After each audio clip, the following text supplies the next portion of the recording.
The concert hall was half empty when Maya walked through the heavy wooden doors.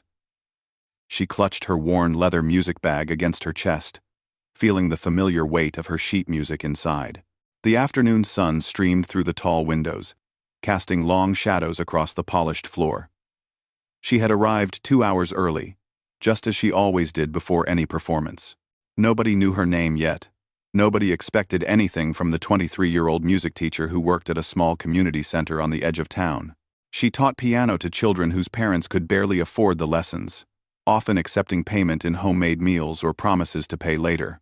Her students loved her. But Maya had long ago accepted that her dreams of becoming a concert pianist had faded into something smaller, something more practical. The stage stood empty before her, the grand piano waiting like a sleeping giant in the center. Maya climbed the steps slowly, her footsteps echoing in the quiet space. She had been playing piano since she was 4 years old, back when her grandmother first placed her tiny hands on the ivory keys. Those memories felt like they belonged to someone else now, someone with bigger dreams and fewer responsibilities. She set her bag down on the piano bench and ran her fingers along the smooth black surface of the instrument. It was a beautiful Steinway, probably worth more than everything she owned. The regional competition organizers had spared no expense for this event. Winners would get scholarships, recording opportunities, and invitations to perform with prestigious orchestras. Maya had entered on a whim, encouraged by her elderly neighbor, who had heard her practicing through the thin apartment walls. The application had asked for her musical background. She had kept it simple, listing her degree from the state university and her current teaching position. She didn't mention that she practiced on a second-hand keyboard with broken keys, or that she sometimes had to choose between buying sheet music and buying groceries. Those details didn't matter to the judges, and Maya had learned long ago not to make excuses. She opened her bag and pulled out the music she had selected for the first round. The piece was a simple Mozart sonata, elegant and classical. The competition rules required all participants to begin with a warm-up piece before moving to their main selection. Maya had chosen something she could play with her eyes closed, something that wouldn't betray her nervousness or the fact that she hadn't performed on a stage like this in nearly 5 years. The last time she had competed was during her senior year of college. She had placed third. Good enough to feel proud, but not good enough to change her future. After graduation, reality had set in quickly. Her father had gotten sick, and her mother needed help with the medical bills. Her younger brother was still in high school, needing support for his own education. Maya had taken the teaching job, moved back to her hometown, and put her performance dreams in a drawer alongside her college awards. She sat down at the piano and adjusted the bench. The keys felt cool under her fingers as she began to warm up, playing scales and arpeggios with mechanical precision. The sound filled the empty hall, clear and pure. Maya closed her eyes and let muscle memory take over. This was the part she still loved. The moment when nothing else existed, except the music and her hands. A door opened somewhere in the back of the hall, and Maya stopped playing. She turned to see a janitor pushing a cart of cleaning supplies. He waved apologetically and disappeared through another door. Maya smiled to herself. Soon this hall would be filled with people. Judges in the front row with their score sheets. Other competitors waiting nervously in the wings. Audience members who came to hear the next generation of classical musicians. She thought about her competition. She had seen their names in the program, read their impressive backgrounds online. Many of them were younger than her, fresh out of prestigious conservatories with teachers whose names everyone recognized. They had spent the last 5 years perfecting their craft, while Maya had spent hers teaching 8-year-olds where to place their thumbs. But Maya had something they might not have. She had played piano every single day for 19 years. Even when she was exhausted. Even when her keyboard was broken. Even when she had every reason to quit. Music wasn't just what she did. It was who she was, woven into every part of her life like threads in fabric. She looked down at her hands. They weren't the hands of someone who had practiced 8 hours a day in a climate-controlled studio. They were slightly rough from housework, with a small scar on her right thumb from where she had cut herself opening a can last month. They were working hands, practical hands, but they could still make magic on the piano keys. Maya checked her watch. The other competitors would start arriving soon. She should probably go backstage and find her assigned waiting area. But she allowed herself a few more minutes alone with the piano, this beautiful instrument that she might never get to play again after today. She placed her hands on the keys once more and began to play the Mozart piece. She focused on making each note perfect, each phrase precisely as the composer had intended. This was her warm-up piece, the one that would introduce her to the judges. It needed to be good, but more importantly, it needed to show control and respect for the classical tradition. What the judges didn't know, what nobody in that hall would expect, was what Maya had chosen for her main piece. Hidden in her bag was music that she had been working on in secret for the past 6 months. Something that would either make her memorable or make her a fool. She wasn't sure which yet. The Mozart piece ended, and Maya sat in the silence that followed. Her heart was beating faster than normal. In just a few hours, she would step onto this stage in front of judges and an audience. She would begin with her gentle, proper warm-up piece, and then she would show them what she could really do. The backstage area buzzed with nervous energy. Maya found her designated waiting room, a small space she would share with 3 other competitors. 2 of them were already there when she arrived, both young men who looked barely out of their teenage years. They sat in opposite corners, earbuds in, eyes closed, fingers moving silently as they rehearsed their pieces in their minds. Maya chose a chair near the door and set her bag down carefully. Through the thin walls, she could hear someone practicing scales in the next room, the notes climbing higher and higher with impressive speed. She recognized the exercise from her own conservatory days, a brutal technique drill that separated serious pianists from casual players. A girl rushed in, apologizing breathlessly for being late. She had olive skin and dark curly hair pulled back in a messy bun. She introduced herself as Sophia, a graduate student from the city's most prestigious music academy. She talked quickly, nervously, about her journey here, the traffic, her teacher's last-minute advice. Maya listened politely, offering encouraging nods while her own stomach twisted with anxiety. The competition would run all afternoon and into the evening. 48 pianists had entered, and each would perform twice. First the warm-up piece, then their main selection. The judges would score them on technique, interpretation, stage presence, and overall musicality. Only 12 would advance to the final round tomorrow. Maya had drawn number 37 in the performance order. It meant hours of waiting, listening to other performers through the monitor speakers set up in the waiting room. Some competitors preferred not to listen, afraid that hearing others would shake their confidence. Maya always listened. She learned something from every performance, even the ones that went badly. The first pianist began, and the waiting room fell silent except for the music filtering through the speakers. It was a young woman performing Chopin, her technique flawless and precise. Maya could hear the years of expensive training in every note, the kind of polish that came from having nothing to worry about except perfecting your art. Sophia shifted in her seat beside Maya. "She's incredible," she whispered. Maya nodded. The performance was indeed beautiful, technically perfect, but something was missing. Though Maya couldn't quite put her finger on what. The music was correct without being moving, beautiful without being memorable. It was the kind of performance that would score well but wouldn't make anyone feel anything deep in their chest. One by one, the competitors performed. Maya listened to romantic pieces by Rachmaninoff and Liszt, classical works by Beethoven and Haydn, modern compositions that challenged traditional boundaries. Some performances were brilliant. Others fell apart under pressure, fingers stumbling over difficult passages or memory slips causing awkward pauses. During a break, Maya walked to the small bathroom down the hall. She splashed cold water on her face and stared at her reflection in the mirror. She looked tired, with dark circles under her eyes from staying up late the previous night to practice. Her dress was simple, A black knee-length number she had borrowed from her mother.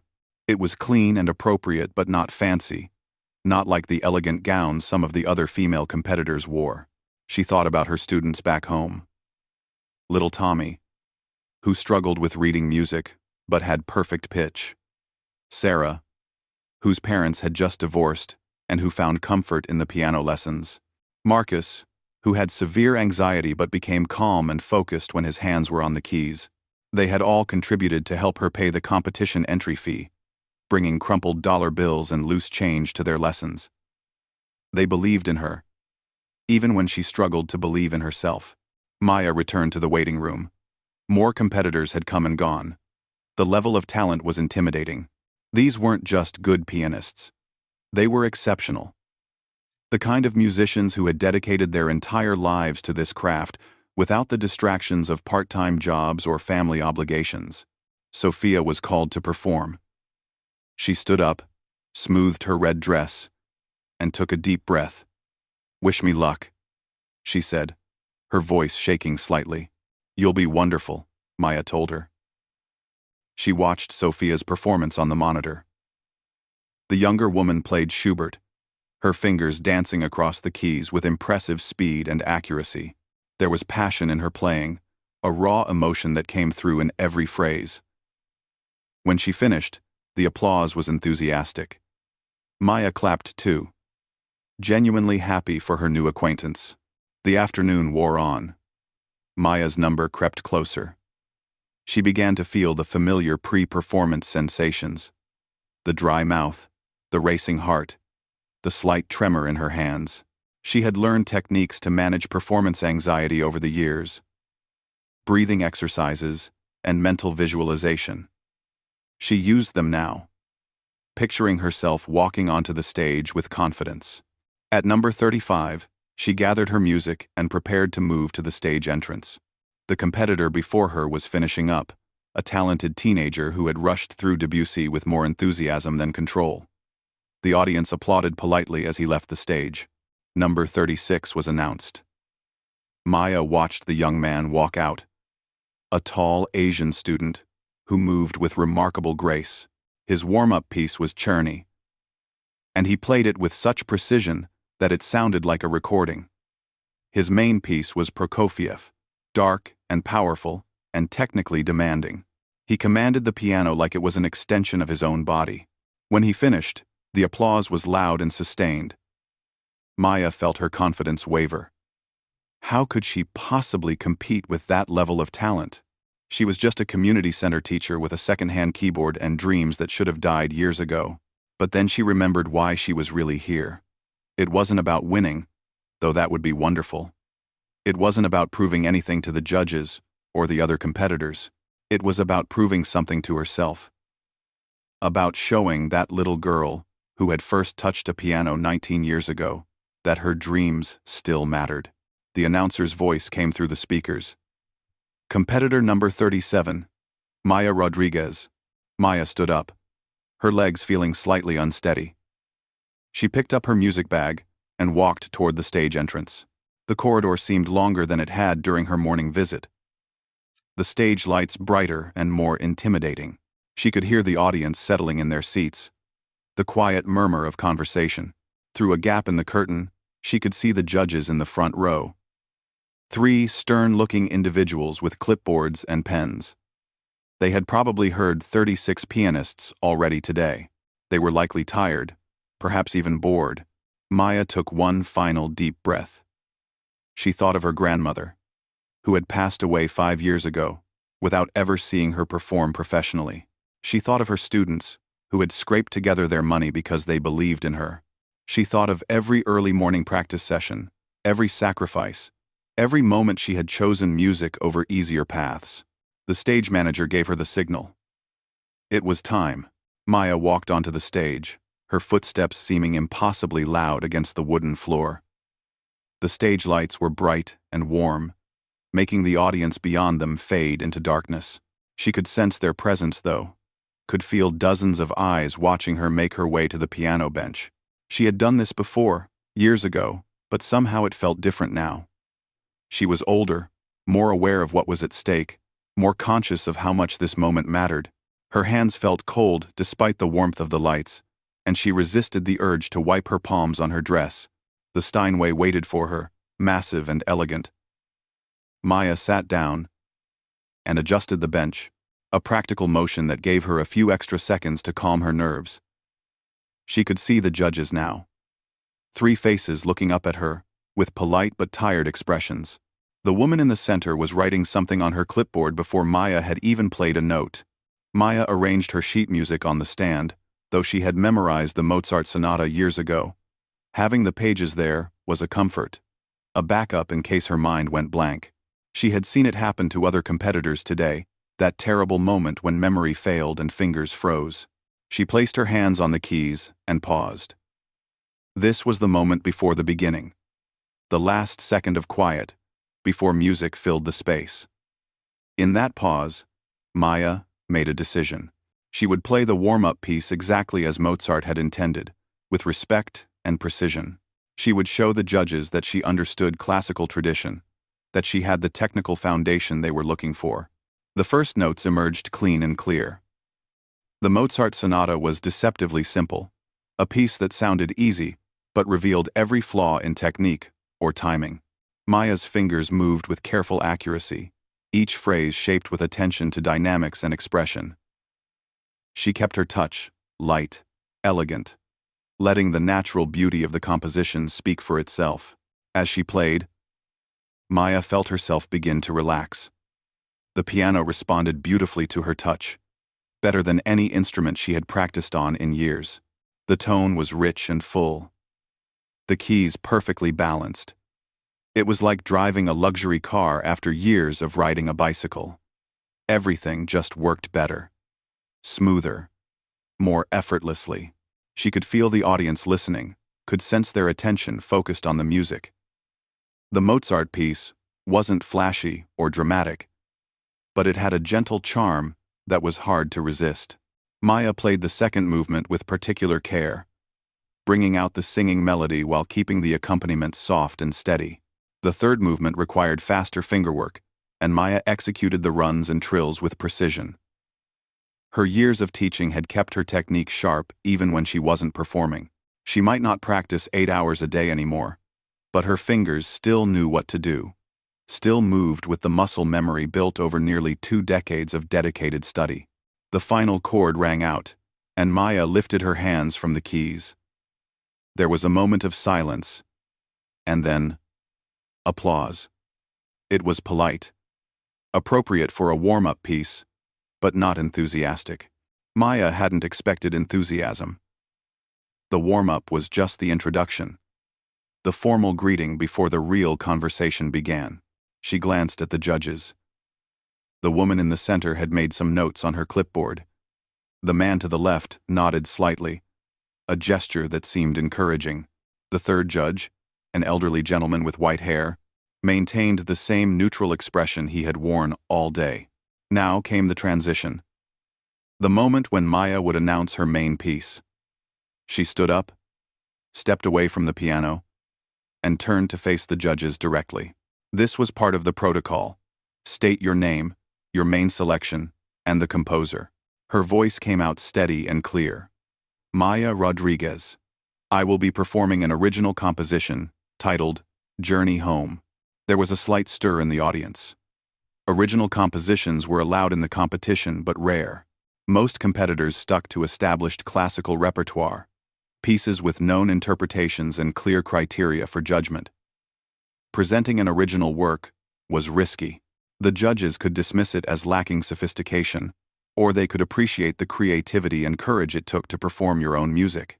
Maya had written Journey Home over the past 6 months, working on it late at night after her teaching hours were done. It was everything she had learned about music, everything she felt about her own path, poured into one 12-minute piece.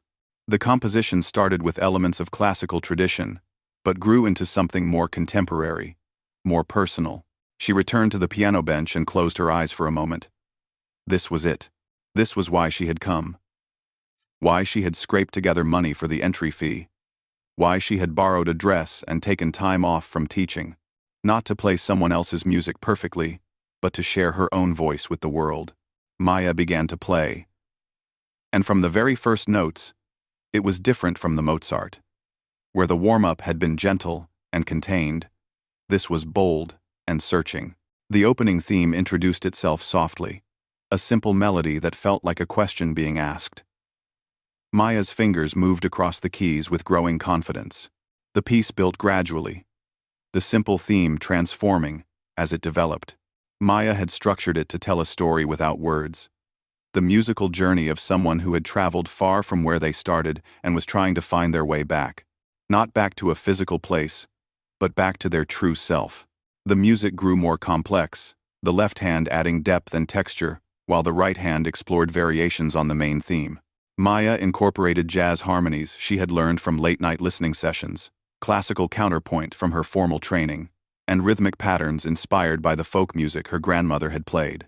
She felt herself disappearing into the performance, no longer thinking about the judges or the audience or the competition.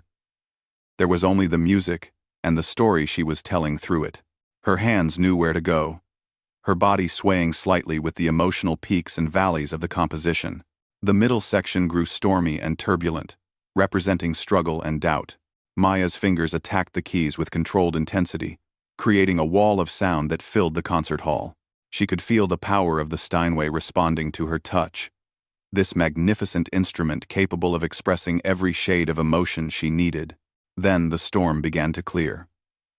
The music softened, and the original theme returned, transformed by everything that had come before it. It was the same melody but deeper now, richer, carried by more complex harmonies that suggested wisdom gained through difficulty. Maya played the final section with tender care. This was the homecoming, the return to something essential and true. The music spoke of acceptance and peace, of finding beauty in the journey itself rather than just the destination. Her fingers drew out every last bit of emotion from the keys, making the piano sing. The piece built to one final, powerful statement of the main theme, and then resolved into silence. Maya held her hands above the keys for a moment before lowering them gently. She had given everything she had to that performance, poured her whole heart into those 12 minutes. The silence that followed seemed to stretch forever. The applause started slowly, just a few scattered claps from somewhere in the middle of the audience. Then it grew, spreading through the concert hall like a wave. Within seconds, it had become something Maya had never experienced before. A standing ovation. She turned on the piano bench, startled to see people rising from their seats. The audience wasn't just clapping politely, they were on their feet, some of them calling out encouragement, others wiping tears from their eyes. The sound washed over Maya like warm water, and she felt her own eyes begin to sting. She stood and bowed, her legs shaking slightly.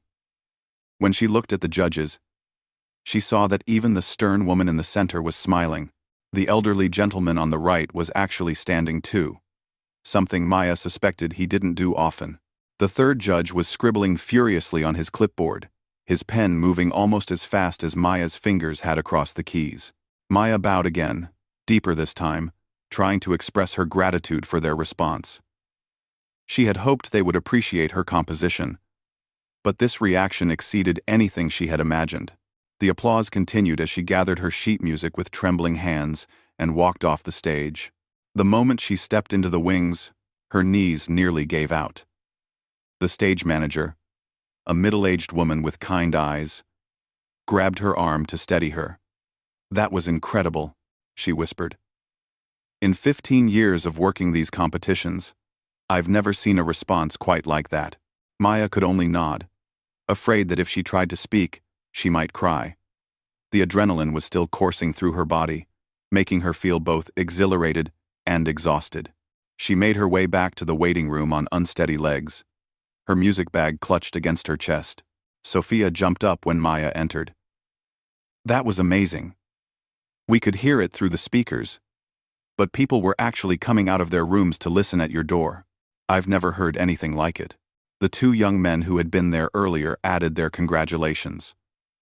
One of them, a serious-looking student named David, told her that her composition had inspired him to consider writing his own music. Maya thanked them all, still feeling dazed and unreal. She sat down heavily in her chair, trying to process what had just happened. She had walked onto that stage as a nobody, a community center teacher with modest expectations. She had played her warm-up piece competently and safely. But then, something had shifted. When she began playing Journey Home, she had stopped being careful and started being honest. She had stopped trying to impress and started trying to communicate. The monitor speakers announced the next competitor, number 38. The audience settled down to listen, but Maya could hear an energy in the hall that hadn't been there before. Her performance had changed something in the atmosphere of the competition. She stayed in the waiting room for the remaining performances, listening as the last 11 competitors took their turns. Some of them were excellent, displaying the kind of technical mastery that took years to develop. But Maya noticed that several of them seemed to be playing differently now, with more emotional openness, as if her performance had given them permission to be more vulnerable. When the last competitor finished, an announcement came through the speakers. The judges would take an hour to deliberate and post the names of the 12 finalists who would advance to tomorrow's final round.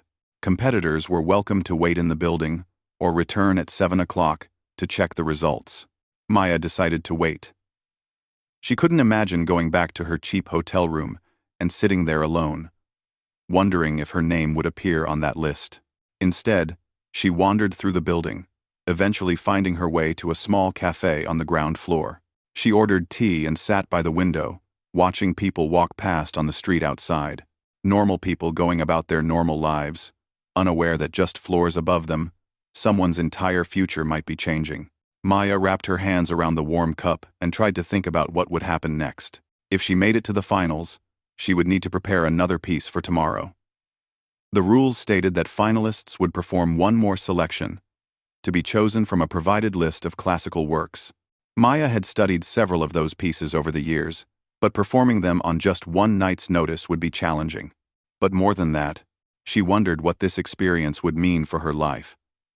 Even if she didn't win the competition, something had shifted inside her during that performance. She had remembered what it felt like to share her music with the world, to communicate something deeper than notes on a page. Could she really go back to just teaching scales and basic theory to beginners? Mind if I join you? Maya looked up to see Sophia standing beside her table, holding a coffee cup. She gestured to the empty chair, and the younger woman sat down with a grateful sigh. That was intense, Sophia said. I think I aged 10 years in the last 6 hours. Maya smiled. How do you think you did? Sophia shrugged. I played well technically, but I don't think I moved anyone. Not like you did. She took a sip of her coffee. Can I ask you something? Where did you learn to compose like that? Maya thought about the question. I didn't really learn it anywhere formal. I just started writing down the music I heard in my head. My grandmother used to tell me that everyone has their own song inside them. I guess I finally figured out how to play mine. They talked for a while about music and life and the strange path that had brought them both to this competition. Sophia came from a wealthy family and had every advantage, but she confessed that she sometimes felt trapped by expectations, always trying to please her teachers and parents, rather than exploring what she really wanted to express through music. Your performance reminded me why I started playing in the first place, Sophia said quietly. Before it became about scholarships and careers, and trying to be perfect all the time. Other competitors began filtering into the cafe as 7 o'clock approached. There was a nervous energy in the air, everyone trying to appear casual, while clearly being anxious about the results. Maya noticed that several people were looking at her, some smiling encouragingly, others with expressions that might have been jealousy or resentment. At exactly 7 o'clock, a crowd gathered around the bulletin board where the results would be posted. Maya hung back, suddenly afraid to look. Sophia grabbed her hand and pulled her forward through the crowd. The list was typed on official competition letterhead. 12 names in alphabetical order. Maya's eyes scanned down the page, and there it was. Rodriguez. Maya. Maya. Maya. Maya. She had made it to the finals. Sophia squealed and hugged her, jumping up and down like a child. Maya laughed despite herself. the relief and joy bubbling up inside her. She had actually done it. Against all odds, the community center teacher with the borrowed dress and second-hand keyboard had advanced to the final round of a major piano competition. Around them, other reactions played out. Some competitors celebrated. Others walked away quietly, disappointed. The young man who had played Prokofiev so brilliantly stood staring at the list with a confused expression. His name wasn't there. Maya felt a pang of sympathy for him. Talent and preparation didn't always guarantee success. An official approached Maya with a clipboard. "Congratulations. For tomorrow's finals, you'll need to select one piece from this approved list and be ready to perform at 2 in the afternoon. You'll have access to a practice room tonight from 8 to 10 if you need it." Maya took the list with shaking hands. The pieces were all major works from the classical repertoire, demanding compositions that would test every aspect of a pianist's abilities. Her eyes fell on one title, Rachmaninoff's Piano Concerto. No, 2 inches C minor, third movement. It was a piece she had fallen in love with as a teenager, one she had performed for her senior recital in college. She knew it intimately, had played it hundreds of times. But that was 5 years ago. Could she revive it in just one night? Maya looked up at the official and made her decision. Rachmaninoff. The second concerto. Third movement. The woman nodded and made a note. Bold choice.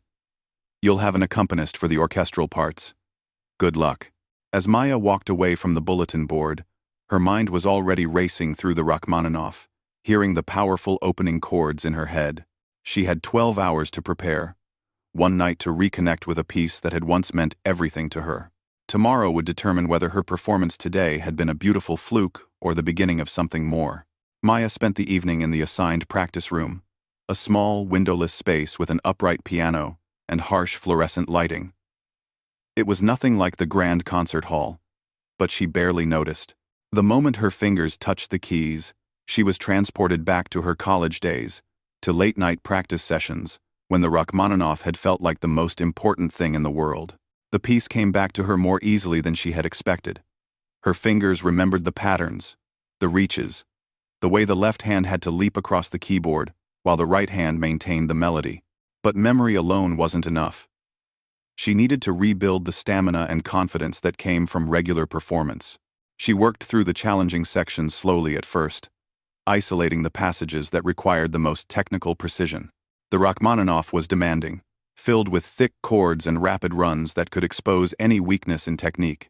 Maya's hands ached after the first hour, her muscles protesting this intensive work after months of teaching simple pieces to children. But she pushed through the discomfort, knowing she had no choice. Tomorrow afternoon, she would sit at that beautiful Steinway in front of judges who had heard her original composition and would now expect something equally compelling. She couldn't afford to stumble through Rachmaninoff like an amateur. Around 9 o'clock, there was a soft knock on the practice room door. Maya looked up, startled, to find Sophia peeking in. The younger woman held 2 cups of coffee and a bag of cookies. "Thought you might need fuel," Sophia said, offering one of the cups. Maya accepted gratefully, suddenly realizing she hadn't eaten since lunch. They sat on the floor with their backs against the wall, sharing the cookies and talking about tomorrow's final round. Sophia had chosen a Chopin ballade, a piece she had performed many times. "I know it's safer to pick something I'm comfortable with," she admitted. "But after hearing your original piece, I'm wondering if I should have taken more risks." Maya shook her head. "Play what speaks to you. That's what matters. The Chopin will be beautiful if you put your heart into it." After Sophia left, Maya returned to the piano with renewed energy. She played through the entire Rachmaninoff movement twice, working on the transitions and the emotional arc of the piece. Rachmaninoff had written it during a difficult period in his life, pouring his struggles and eventual triumph into the music. Maya understood that now, in a way, she hadn't, as a college student. She had lived through her own difficult period, her own journey through doubt and limitation. She left the practice room at 10, when her allotted time ended. Her hotel was just a few blocks away, a budget place with thin walls and uncomfortable beds. But Maya fell asleep within minutes, exhausted from the emotional intensity of the day. She woke early the next morning, her mind immediately flooding with thoughts of the performance ahead.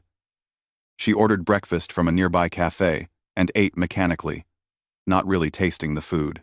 Then she spent an hour doing gentle stretching exercises for her hands and arms, careful not to strain anything before the competition. The morning dragged by slowly. Maya tried to rest, to conserve her energy for the afternoon. But anxiety made it impossible to stay still. She reviewed her mental notes on the Rachmaninoff, playing through difficult passages in her mind. She thought about her students, wondering if they were thinking about her today, hoping she would make them proud. At noon, she dressed carefully in her borrowed black dress and took a taxi back to the concert hall. The building was already buzzing with activity. The finals would be open to a larger audience, and Maya could see people streaming through the front doors, excited to hear the top 12 pianists compete. Backstage, the atmosphere was different from yesterday. The casual friendliness had been replaced by focused tension. These were the survivors, the ones who had made it through the first cut. And now, they were competing for the top 3 prizes. Maya found the warm-up room assigned to finalists and was relieved to find she had it to herself for the moment. She sat at the piano and played through some scales, warming up her fingers and trying to calm her nerves. The Rachmaninoff demanded power and passion, but it also required control. She couldn't let emotion override precision. Other finalists began to arrive. Maya recognized most of them from yesterday, the talented ones who had played Liszt and Beethoven with impressive mastery. Sophia came in and gave Maya an encouraging smile before finding her own space to prepare. The performance order for the finals had been randomized. Maya had drawn number 8 out of 12, right in the middle. It meant more waiting, more time for nerves to build, but also the advantage of not being first when the judges were still getting oriented, or last when they might be tired. The finals began at 2 o'clock sharp. Maya listened through the monitor speakers as the first competitor, a young woman from the Coastal Conservatory, played Beethoven's Waldstein Sonata. She was technically brilliant, her fingers flying through the difficult passages with enviable ease. The applause, when she finished, was enthusiastic and sustained. The second finalist played Scriabin, bringing a dark intensity to the modern composition. The third chose Bach, displaying remarkable control and clarity. Each performance was excellent, showcasing years of dedicated training and natural talent. Maya felt her confidence wavering again. These weren't just good pianists. They were exceptional. But then she remembered yesterday, remembered the feeling of sharing Journey Home with an audience that truly heard it. She remembered the standing ovation, the tears in people's eyes. Technical brilliance was impressive, but emotional connection was powerful.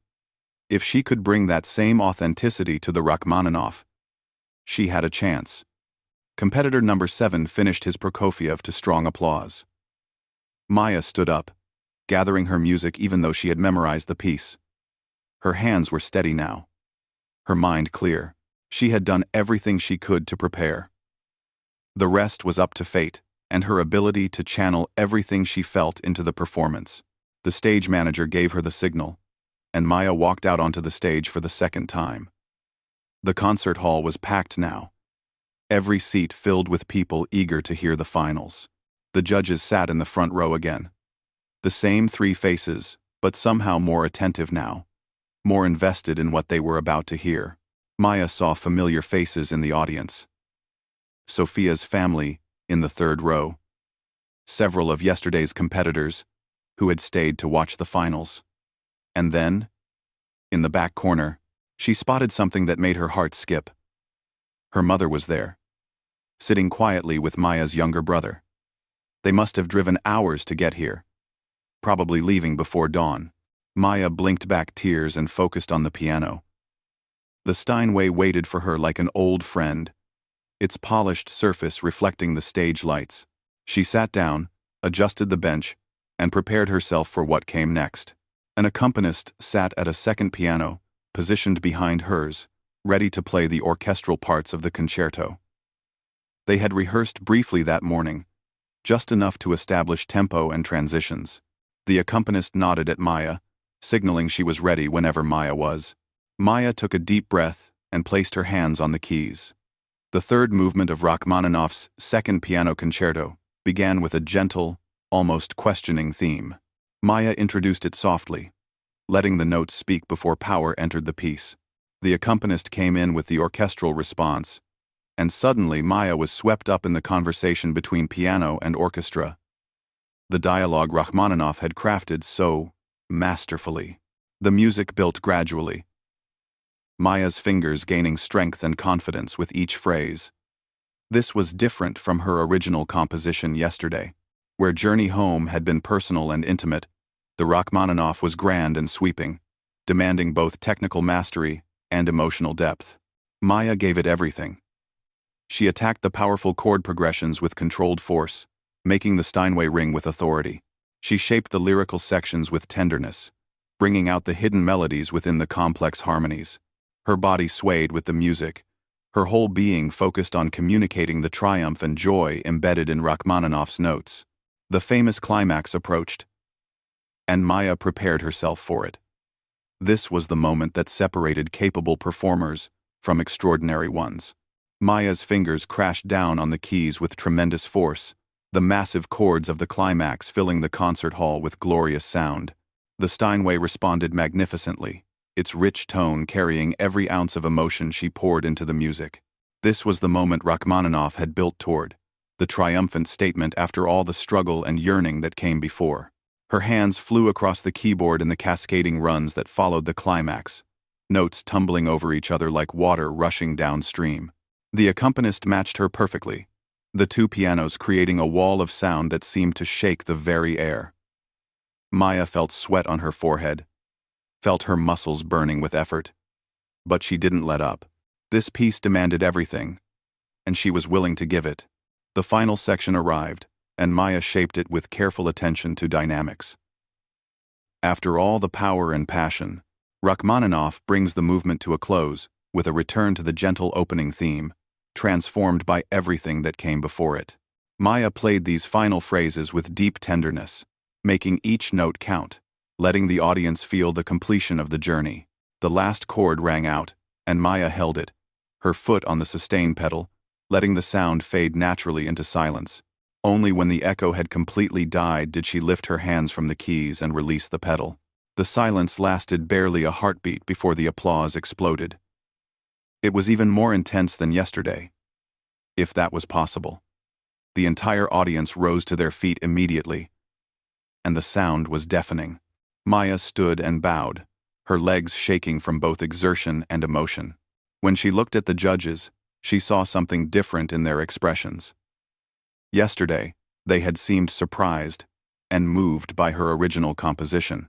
Today they looked impressed by her command of a classical masterwork. The elderly judge was nodding slowly, a small smile on his usually stern face. Maya bowed again, then gestured to the accompanist, who stood and bowed as well. They had created something special together, that magical collaboration that happens when musicians truly listen to each other. Maya left the stage on trembling legs, the applause still thundering behind her. Backstage, she was immediately surrounded by well-wishers. Sophia hugged her tightly, and several other finalists offered their congratulations. Even David, the serious young man from the waiting room, shook her hand and told her it was the best performance of Rachmaninoff he had ever heard live.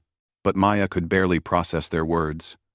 She was still coming down from the performance high, that intense state where nothing exists except the music and your connection to it. She found a quiet corner and sat down, trying to catch her breath and slow her racing heart. The remaining 4 finalists performed, each one excellent in their own way.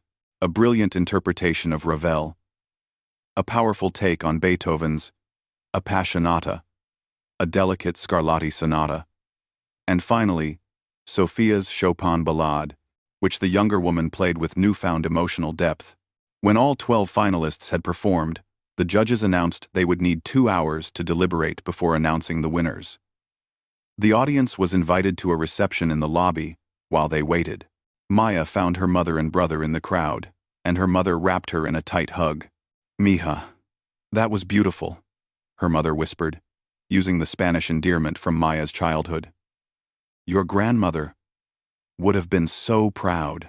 Her brother, trying to act cool at 16 but failing miserably, admitted that Maya's performance had actually made him cry, which he quickly blamed on allergies. They stood together in the crowded lobby, sipping punch and trying to make small talk, while Maya's mind raced with possibilities. The scholarship for first place would change everything. It was enough money to cover a full year at a prestigious conservatory, plus living expenses. Second place offered a smaller scholarship and guaranteed performances with regional orchestras. Third place came with a cash prize and professional recording opportunities.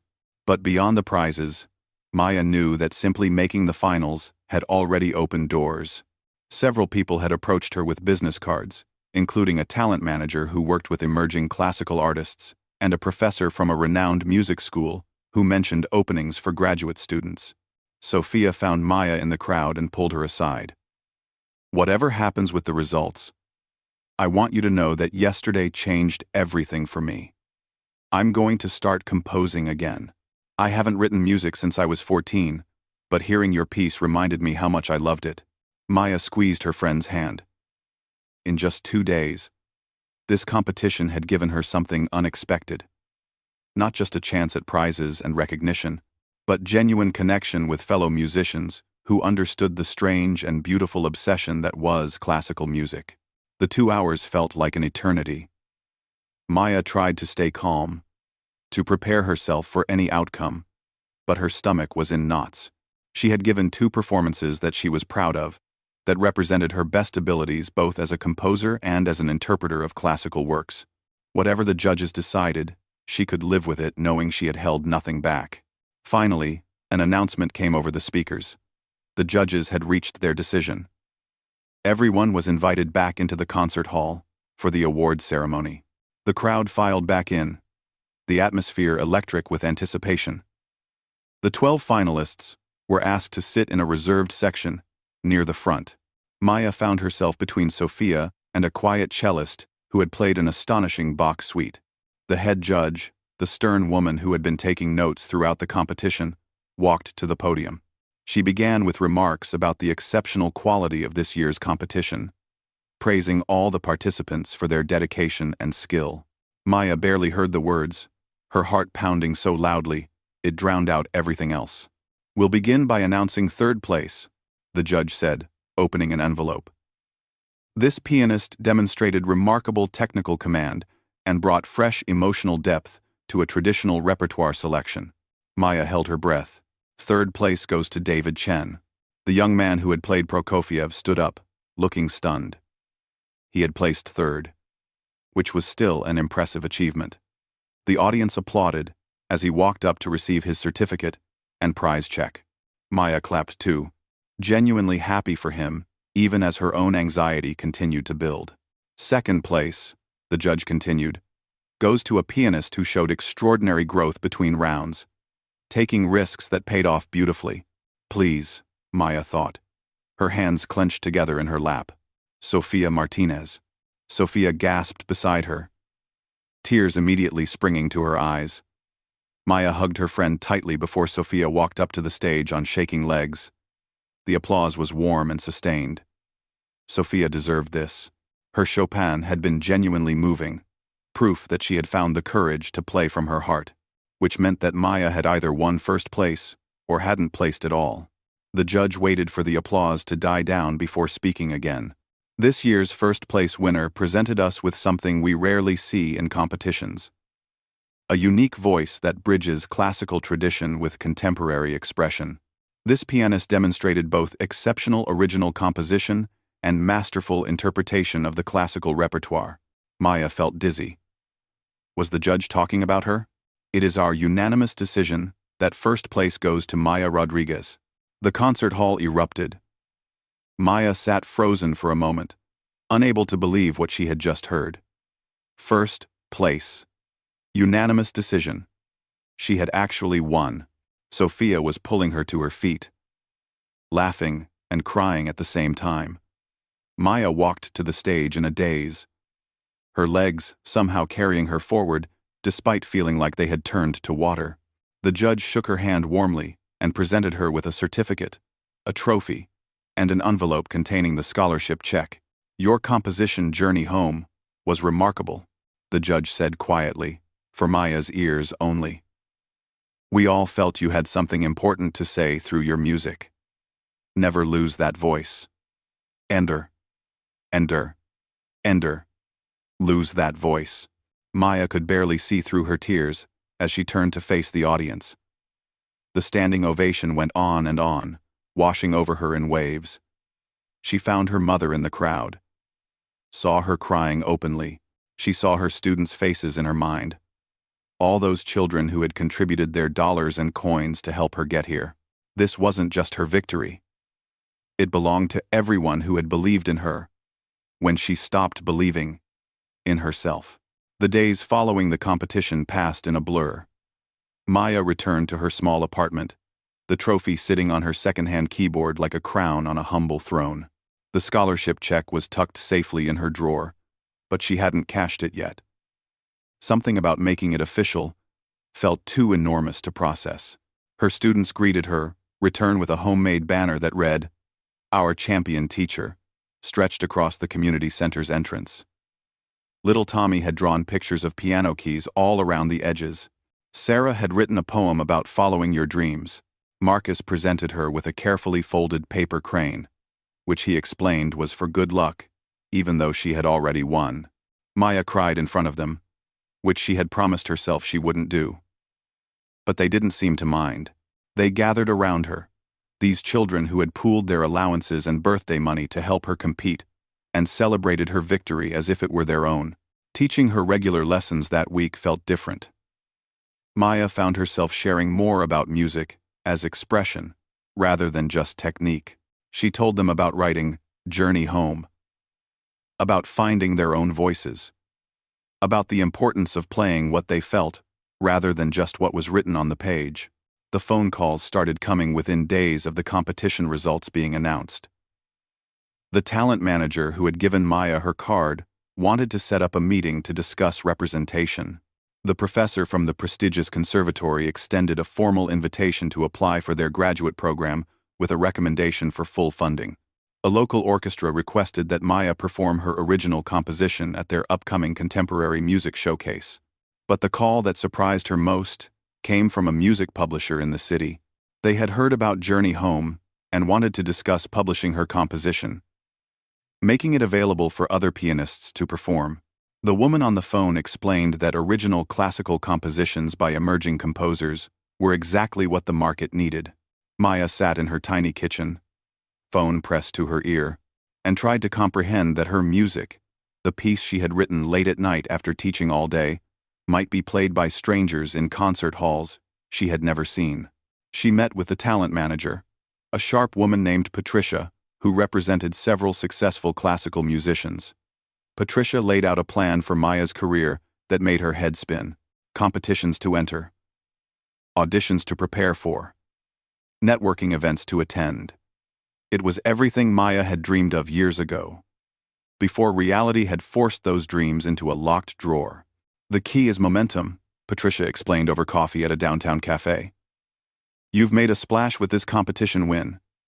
Now, we need to build on it before people forget your name." Maya thought about her students at the community center, about the single mother who paid for piano lessons with homemade tamales because money was tight, about the shy teenager who only spoke through music, about her own mother who had driven hours to watch her perform because she believed in her daughter's talent even when Maya herself had stopped believing. "I need to think about this," Maya told Patricia. "I need to figure out what I really want." That evening, Maya sat at her keyboard and played through Journey Home again. The piece had changed her life, opened doors she thought were permanently closed. But as she played, she realized the composition was about more than achieving success. It was about finding her way back to what mattered most.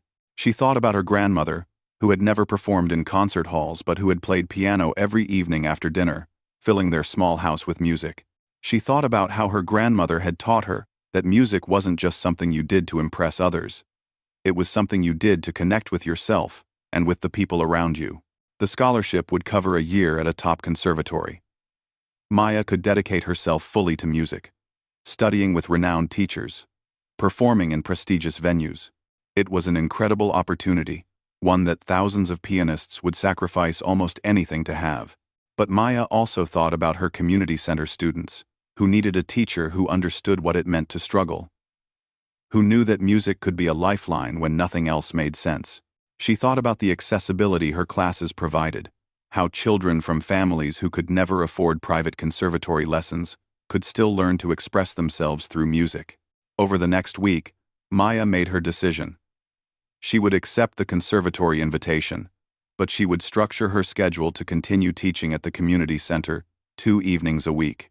She would work with Patricia to build a performance career, but she would be selective about opportunities, choosing those that aligned with her values rather than chasing every chance at exposure.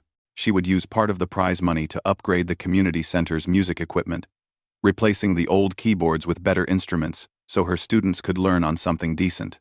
The rest she would save for living expenses during her graduate studies. Most importantly, she would keep composing. Journey Home had proven that she had something to say through original music, a perspective shaped by her experiences teaching, struggling, and finding beauty in unexpected places.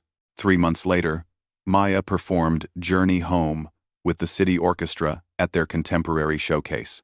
The concert hall was packed, and in the front row sat her mother, her brother, and 12 students from the community center, all dressed in their best clothes and buzzing with excitement.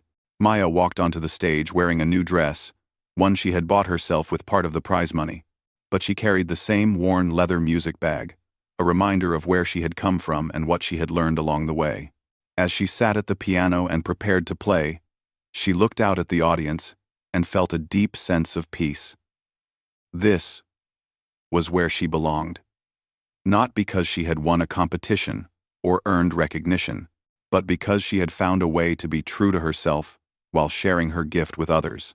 The opening notes of Journey Home filled the concert hall, and Maya felt the audience lean forward, ready to listen. She played with confidence and vulnerability, technical precision, and emotional honesty. The music told her story, but it also told a universal story about finding your way back to what matters most. When she finished, the standing ovation was immediate and sustained. But this time, Maya didn't cry. She smiled and bowed, feeling grateful and grounded and hopeful about the future. After the concert, her students rushed backstage to hug her and ask a million questions about the orchestra and the lights and whether she had been nervous. Maya answered each question patiently, marveling at their enthusiasm and dedication. Little Tommy tugged on her sleeve. "Miss Maya, do you think I could compose music someday too?" Maya knelt down to his level and looked him in the eye. "I think you can do anything you're willing to work for. But remember, it's not about being the best or winning competitions. It's about finding your own voice and having the courage to share it with the world." Tommy nodded seriously, processing this wisdom with the gravity only a 9-year-old could muster. That night, after everyone had gone home and the concert hall was dark and quiet, Maya returned to her apartment and sat at her keyboard. She had started working on a new composition, one inspired by her students and the community that had supported her journey. This piece was different from Journey Home, lighter, more playful, capturing the joy and possibility of beginning something new. She played through the opening section, making notes about harmonies she wanted to develop and rhythms she wanted to explore. The phone rang, interrupting her work. It was Sophia, calling to congratulate her on the performance. They talked for an hour about music and dreams and the strange paths life takes. Sophia had started composing again and was excited about a piece she was developing for her senior recital. After they hung up, Maya returned to her keyboard one last time. She placed her hands on the keys and played a simple scale, the same exercise her grandmother had taught her nearly 20 years ago. Some things never changed. The basics still mattered. Discipline and practice still formed the foundation of excellence. But now, Maya understood something she hadn't known as a younger musician. Technical skill was important, but it wasn't everything. The real gift was learning to combine that skill with authenticity, to play with both precision and heart. She looked at the trophy on top of her keyboard, gleaming in the soft lamplight. It was a symbol of achievement, proof that she had accomplished something significant. But it wasn't the trophy that made her feel successful. It was the music she had created, the students she had inspired, the connections she had made with people who understood the transformative power of art. Maya began to play again, her fingers moving across the keys with familiar confidence. The gentle notes of her new composition filled the small apartment, traveling through the thin walls to reach her elderly neighbor, who smiled in her sleep and dreamed of her own younger days. The journey wasn't over. In many ways, it was just beginning. Maya had found her way back to her true self, to the dreams she had set aside, but never completely abandoned. She had proven that it was possible to pursue excellence while staying connected to community, to reach for the stars while keeping your feet on the ground. As she played into the night, composing music that spoke of hope and possibility, Maya knew with absolute certainty that she was exactly where she was meant to be.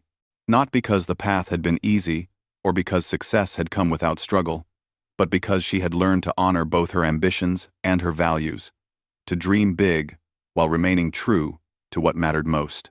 The piano sang beneath her fingers, and Maya sang along with it, creating something new and beautiful from the combination of her training, her experiences, and her unshakable belief that music had the power to connect, heal, and transform.